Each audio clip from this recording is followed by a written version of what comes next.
كنتوا على ونكسن إذا هنتيبا كل سودوة برنامج كينا ماولدا دلانكا وكدا وتان channel كان يوتيوب كل نهاي دلان كورية تضبط بشيكا عصبة ياكم مغشان شيكا تضبط كان وحي عروري كوساب زنتاي بغرد لولن شري سيراد إيو قبر إدو أما أيام تكودو آهيد قبر آدك وينو لشيدا لسوق آدتاي بغرد السيراد وشيكا دنيتاي تيدي وقهر ريسي وحي شيكا دولدي قيبا كالدوان وتحانهانا وغمغلي كرتان راديها سيدو كلرات توس وقد داون كرتان channel كان يوتيوب كلناهاي دلان كورية أنكو بلابي عروري وحليلي بري هوري أي واحد جرتي كبريار أو بقردهاي أو سراد لورن شراي كدب لمشهد هو يدي وحوا بهيد كورسدي قبر كله أو لبع عروري ودتي تاس ونولش السراد كفالة قادتي مركي دا يرايد muddo kadib geerida hooyadeed waxay la nooleed aabaheed iyo gabadha labada caruura haysatay ayada oo ah taasoo aabaheed guursaday kadib iyada geerideedii muddo dheer ay nolosheeda ku faraxsanayd aabaheedna ka warhayay nolosheeda iyo korriinkeeda waxa aabaheed muddo kadib u baxay safar dheer kaas oo nolosha siraad saameyn weyn ku yeeshay siraad waxay la nooleed gabadh aayo oo wadata laba caruura kuwaas oo ahaa kuwa aad iyo aad u hinaasa badan inta badan noloshooda waxay ku qaadan jireen buuq iyo ishays iyaga dhexdooda mara waxayna ku murmi jireen wax kasta oo gurigooda dhex yaala xataa haddii ay tahay gafeedh sidadan oo kale maalin dambe ayaa siraad aabaheed nabadgeliyey wuxuuna u sheegay inuu u baxayo safar dheer oo qaadanaya muddo aan la aqoonin muddada aabaheed maqnaa oo ay ka xumaatay siraadna waxay la kulantay nolol aad u daran oo ciriiri badan hooyadeed ambaan idhaahday gabadha aabaheed guursaday oo eedda u ah magaceedana la odhan jiray Lady Buffy waxay ka dhigatay siraad khadaamad adeegto ama jaariyad nolosheedu dhan ayay ku adeegan jirtay maantiyo dhanna waxay u karin jirtay cunada markii cunada u soo karisay miiska u keentay ay labadeeda hablood ku yiraahdeen hooyo siraad waa uskag waanay uraysaa yinala soo fadhiisan miiska markaasay ku tiri siraad waad maqlaysaa waxay hablaha igu ku yiraahdeen waa inaad tagtaa kitchada dhexdeeda oo halka waxaad ka cunayso ka cuntaa iyadoo murugaysan ayay fadhiisatay qol yar oo ay ku xabistay kaas ay u dhigtay furaash iyo sariir yar oo liidata iyadoo murugaysan kana dhibaataysan mushkiladda ay kala kulmayso gabadha ayada u ah ayaa waxa daaqada uga soo galay shimbir yar way la ciyaartay waxayna isku dhaafinaysay dhibaatada ka haysata gurigeeda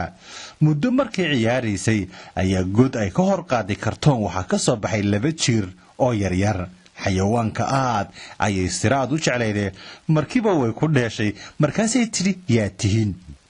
labadii jiir ayaa midba magac u sheegtay markaasay siraadna ku tiri barasho fiican anigana siraad ayaa lay dhahaa waxaan filayaa inaad qolkan ku xabisan tihiin sidaydoo kale oo aynan cunin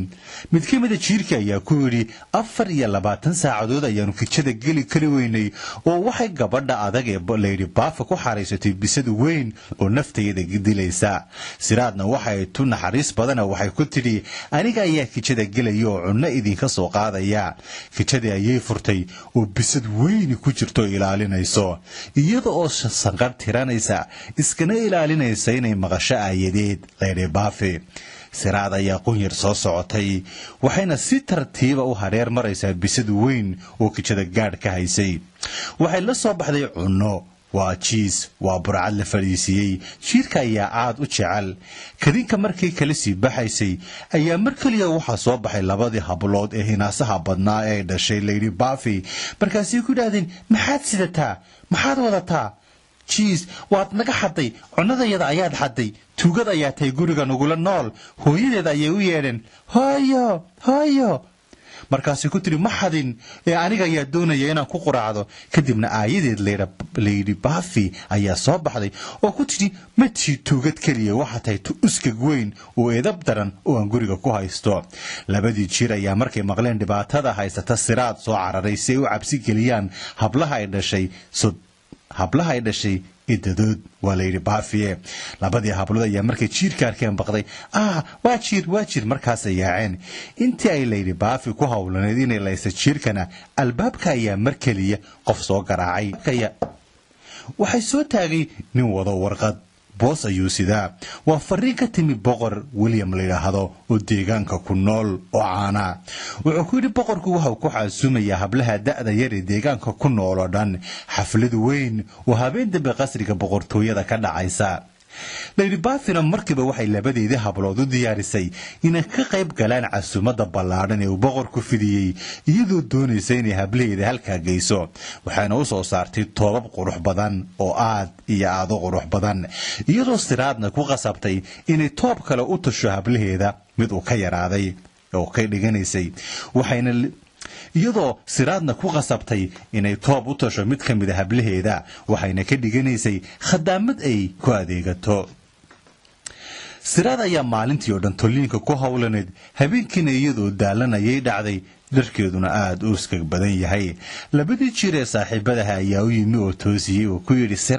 siraad toos sawmaha inaad tagto xafladda uu boqorku kugu casuumay markaasay tidhi sidee u tegi karaa maanigaa toobba haysta baleeg waxaan gashanahay waxay ku yidhaahdeen hawarwarin annaga ayaa ku hayna hadiyad indhaha intay ka soo xidheen ayay daaqadda soo agtaajiyeen markaasay ku yidhaahdeen fur indhaha shimbirtii ayaa ka qaaday maracad toob qurux badan oo dhalaalaya weligeedna aysan haraba u arag siraad way ku faraxday markaas ayay xidhatay kadibna waxay noqotay runtii tan ugu quruxda badan leh ee guriga ku nool dibadda markay u soo baxday ayaa markiiba waxa ka hinaasay labadii hablood ee aayadeed dhashay waa layidhi baafiye iyada laftigeeduna intay soo baxday ayay maroro dilaacday markaasay ku tidhi kuma tegi kartid toobkan xagaad ka keentay ma dhici karto saxan cunno ay ku jirtay oo midhaha ayay ku daadisay dhulka markaasay ku tidhi haddii aad midhahaasu keliya saacad gudahood ku ururiso ama wax ka yar ayaad raaci kartaa qolkii oo dhan ayay midho ku daadisay waxayna doonaysay inay wakhtiga kaga lumiso intay ku howlan tahay ururinta midhaha oo ay ka baxsadaan markii ay siraad bilowday inay midhaha ururiso oo ahaa runtii kuwo fara badan adag tahayna inay saacad ku ururiso ayaa markiiba saaxiibadeedu ordaya u yimaadeen sab degdega ayay ula caawiyeen midhihii ay dhulka ku daadisay Lady Buffy waxayna kala buuxiyeen saxankii waqtiga ay u qabatay waqti ka yarna dhammaantood way keentay laakiin Lady Buffy tan kuma qancin oo mar kale ayay haddana afka u taagtay oo ku xanaaqday waxaana ku tiri waad og tahay nama raaci kartid ordo dharkaaga uskaga ha ku noqo haddaad kuwaasoo keliya soo gashato ayaad iman kartaa xafladda boqorku dhigayo aad iyo aad ayay dhaqanka cadowtinimada leh iyo siday ula dagaalamayso aayadeed uga xumaatay siraad way ooyday waxayna hoos fadhiisatay geed ay ka dul taagtay xabaashii hooyadeed allaha u naxariistee oo weynaaday iyadoo maror dilaacsan ayaa mar keliya geed ka ruxmay dabeetana caleen ayaa ka soo daadatay way yaabtay kor ayay u eegtay waxaana ka soo tegay wax duulaya oo sida shimbirta oo kale u eeg markaasay ku yidhaahdeen siraadey ha warwarin waa tegaysaa xafladda waxay ku tidhi sidee u tegi karaa soo maad arkayni in gurigii laygaga tegay oo gaadhigaan raaci lahaaba uu iga dhaqaaqay waxay ku tidhi ha warwarin annaga ayaa xal ku haynaa waxaa keliya aan u baahannahay xabxab ama aaraadube wixii kaloo dhanna annaga ayaa haysana waxay u keentay aaraadube weyn waxaana ay ka samaysay shimbirtii boqoranayd waa gabadh boqorane mar keliya gaadhi nooca la jiida ah oo aad u qurux badan labadii jirna waxay ka dhigtay laba faras oo waaweyn shimbirtiina waxay ka dhigtay nin wada mar keliya ayay siraad argagaxday mucjisada ilaahay u soo diray iyo sida ay ugu amran tahay toobkii siraadna waxay ka dhigtay ku buluu ah oo qurux badan oo runtii kan uga cajiibsan ee xafladda lagu tegi karaya ah kabaheedina way ka bedeshay oo waxay u gelisay kabo dhala ah oo iyaguna aad iyo aad u qurux badan markaas ayay siraad faraxday waxay la yaabtay mucjisada ilaah u soo diray markii sii dhaqaaqaysayna waxay ku tidhi sug waxaan doonayaa inaan fariin kuu sheego mucjisadani waxay shaqaynaysaa oo keliya inta ka horraysa habeenbarhka haddii ay saacaddu 12 habeennimo gaadho wax kasta waxay ku soo noqonayaan sidoodii hore oo waxaad ahaanaysaa aadna sidaadii hore xataa farduhuna jiir ayay noqonayaan ee wakhtiga haddaayeen siraad waxay tagtay xafladii boqorku ka casuumay hablaha deegaanka ee boqortooyada ku nool oo dhan markii laga furay albaabkana waxay ahayd gabadha ugu quruxda badan leh ee indhaha boqorka soo jeedata dadkii xafladda lagu casuumay oo dhanna waxay isweydiiyeen cidda boqoradani cusubi ay tahay qofna ma garanaynin Lady Buffy labadeedii hablood ayaa markiiba ka hinaasay oo ka xumaaday kana tacajabay siday ku iman karaysay halkan boqorkina markiiba kama warwareegine gabadha kaliya oo la ciyaaray soona jiidatay waxay ahayd Siraad waa uu tegay wuxuu ku yiri ma wada ciyaari karnaa intii egtay ayay ku tidhi haa boqorkuna habeenkii oo dhan iyada ayaa ula ciyaarayay kuwii kalena waxa galay hinaaso weyn oo waxay ka xumaadeen guusha ay gaadhay inkasta oo ay caburiyeen Lady Buffy oo dagaal kula jirtay marnaba doonayeen inay hablaheeda tartan Siraad la gasho ayaa aad uga xumaatay kana fikiraysa sidii ay u shirqooli lahayd waxay wada ciyaaraanba saacadda ayaa sii socotay xilliga habeenbarhka ayay ku sii siqaysay marba marka ka dambaysana waxay ku sii dhawaanaysay xilligii ay u qabatay gabadhii boqoranayd hadalkeedii ayay xasuusatay ahaa haddii saacaddu 12 ay gaadho wax waliba sidoodii ayay ku soo noqonayaan mar kaliya intay boqorka iska dhufatay ayay Siraad carartay markaasuu ku yidhi Siraad istaag xataa mana garanaya magacaagaba isug intii sii cararaysay ayay jaranjarada ku turunturootay kabteedii dhalada ahayd ayaa ka dhacday laakiin Siraad waqti ma haynin oo haddii ay sii joogi lahayd waxay ku horceeboobaysaa boqorka waxay fuushay gaadhigeedii iyo labadii faras waana carartay boqorkuna waa uu ka soo daba cararay wuxuuna soo qaatay kabtii dhalada ahayd wuxuu amray in kabtan la hayo wuxuu yidhi gabadh kasta oo deegaanka ku nool waa in lagu tijaabiyaa si aan u ogaado qofka ahayd gabadhii la ciyaaraysay